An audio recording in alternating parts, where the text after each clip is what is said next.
दोस्तों नमस्कार। मैं हूं संजीत कुमार और आपने देखना शुरू कर दिया है बिहार टीचर पॉइंट। दोस्तों इन दिनों अखबार में आप देखते होंगे कि 6,56,395 शिक्षक नहीं लिखता है, समझ गए, नियोजित शिक्षकों का सर्टिफिकेट की हुई जांच। समझ गए। देखिए अखबार वालों की भी नासमझी देखिए, या इनके पास योग्यता का कितना अभाव है, जानकारी का कितना अभाव है, और कैसे लोग जो हैं वो रिपोर्टर बनते हैं। थोड़ा इसको बात को जान लीजिए। ये लिखते हैं कि 6,56,395 नियोजित शिक्षकों की हुई जांच। अरे भाई, नियोजित शिक्षक का ही अगर सिर्फ बात कर लें तो 3.5 लाख ही नियोजित शिक्षक शुरू में थे। 2022 तक जो नियुक्ति हुई थी लास्ट तक नियोजित शिक्षकों के नाम पर, वो 3.5 लाख थे। ठीक है, अधिक से अधिक 3.5 लाख। बाद में और भी नियुक्तियां हुई तो टोटल शिक्षक हो गए हैं 6,56,395। तो इस 6,56,395 में तो सभी शिक्षक हैं, टोटल शिक्षक हैं।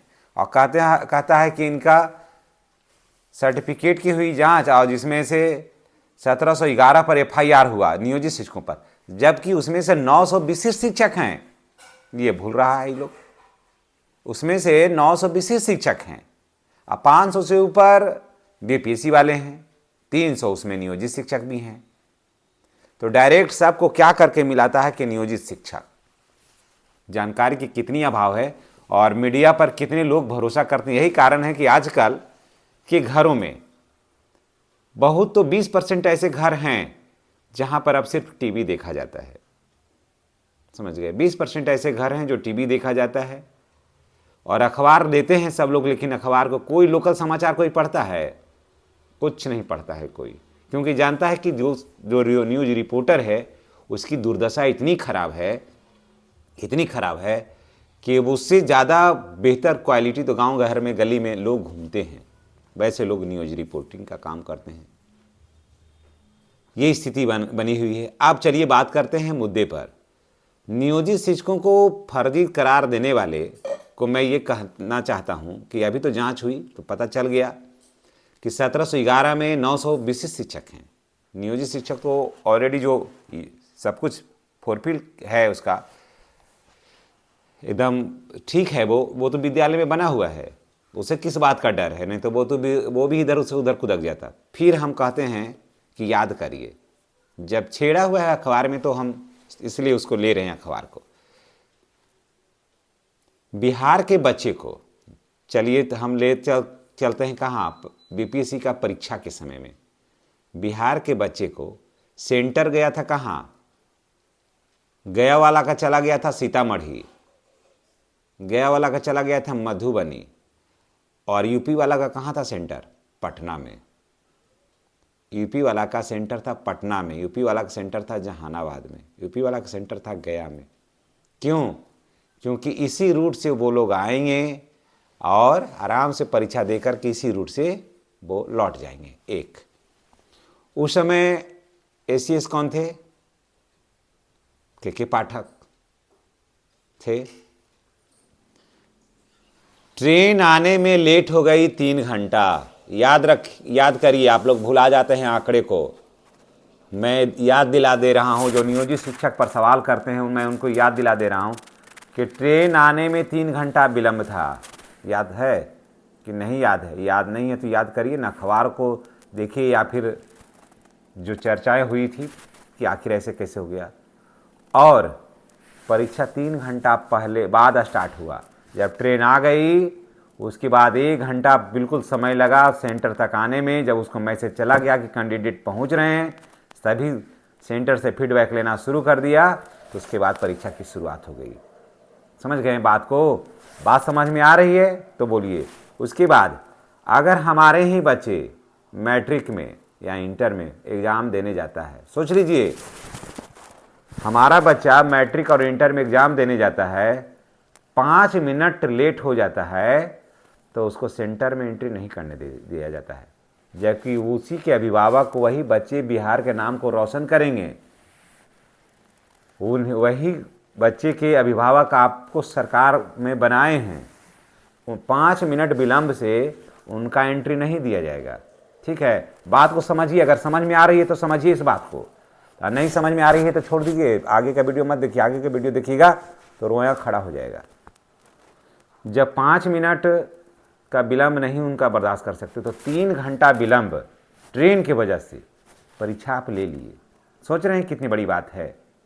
उसके बाद आगे बढ़ते हैं। बीपीएससी वाले का 3 वर्ष प्रोबेशन पीरियड था, याद है?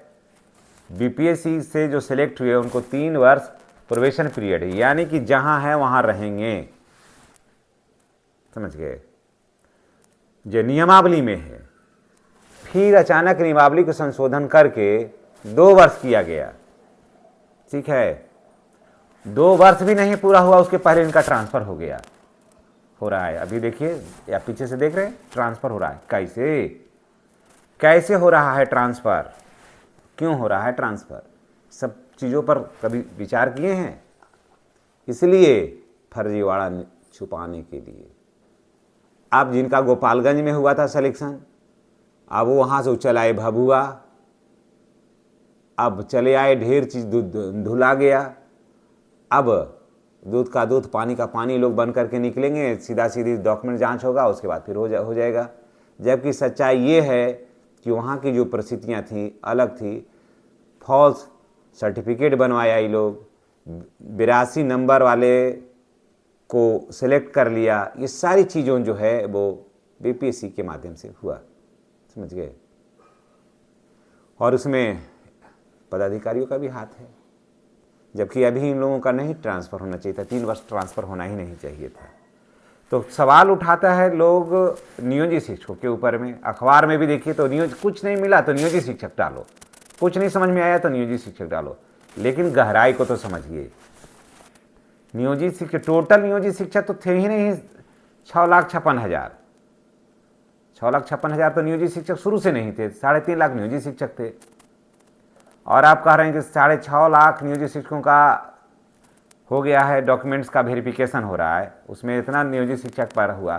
तो हम लोग तो 3.5 लाख तो ही थे, उसमें भी अब 1,10,000 के आसपास हम लोग बच रहे हैं। तो हम लोग में ना जांच करके नियोजित शिक्षक कहिएगा, जो विशिष्ट शिक्षक बने हैं उनको भी नियोजित शिक्षक कह रहे हैं, अब बीपीएससी वाले हैं उनको भी नियोजित शिक्षक कह रहे हैं। सबसे सस्ता नियोजित शिक्षक, चलो इसको बदनाम करो, लेकिन सच्चाई उलट है।